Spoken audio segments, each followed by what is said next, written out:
Some moments look ordinary from the outside. A broken down car. A tired man with grease on his hands. A little girl standing too close to her mother. But sometimes, inside those ordinary moments, a single act of kindness quietly changes lives forever. This is one of those stories. And once you hear it, you may never look at kindness the same way again. Before we begin, take a second to support the channel. If stories like this warm your heart, please subscribe, like this video, and share your thoughts in the comments. It really helps Heartfelt Moments grow and reach more people who need a little hope today. Jason Miller was a single dad who lived a simple life in a small Ohio town.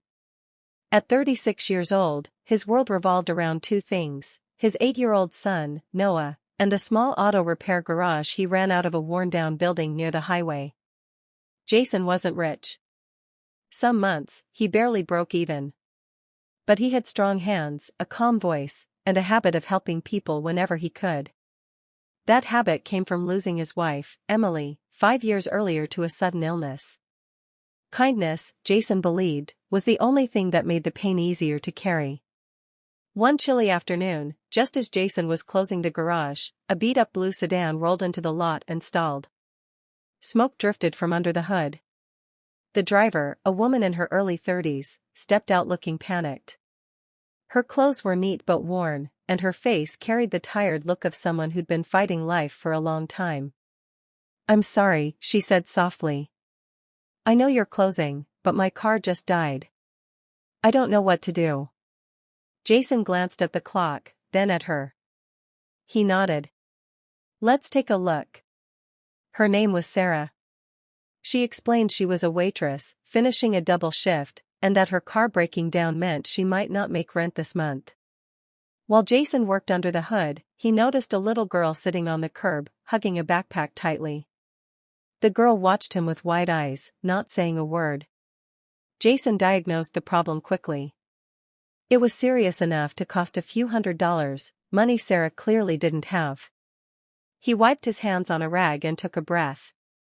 "Here's the thing," Jason said. "I can fix it. But I'm not going to charge you." Sarah froze. "What?" "No, I can't." Jason gently shook his head. "You need your car. And sometimes people just need help." Tears filled Sarah's eyes. She covered her mouth, overwhelmed. "Thank you," she whispered. As Jason finished the repair, the little girl slowly walked closer.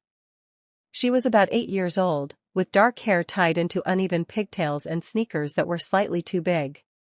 She stood beside Jason, watching every move. "You fix cars?" she asked quietly. Jason smiled. "I do.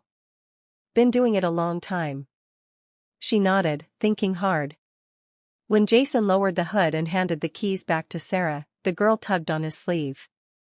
"Mister?" she whispered. Jason bent down so he could hear her. "She's my mom," the girl said, pointing at Sarah. Her voice trembled. "She cries at night when she thinks I'm asleep." Jason's chest tightened. Then the girl said something that stopped him cold.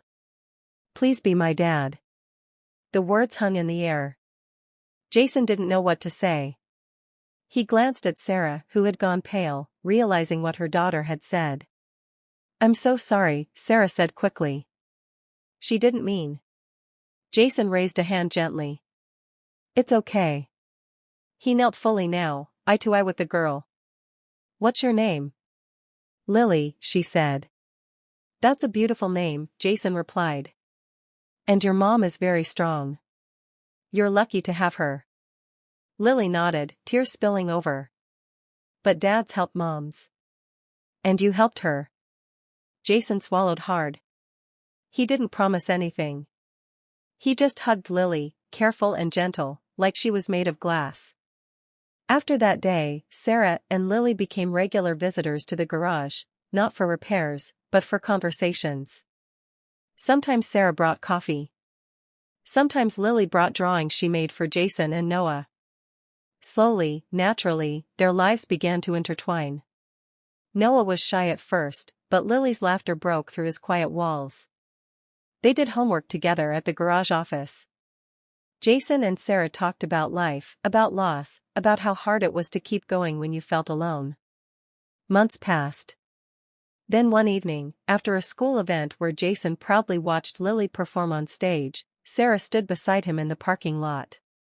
"I never asked you to save us," she said. "But you did. Just by being kind." Jason looked at the kids laughing nearby. "I didn't save anyone," he said. "I just showed up."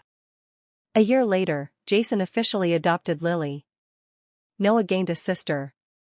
Sarah gained a partner who chose kindness not just once, but every day. And it all started with a free car repair.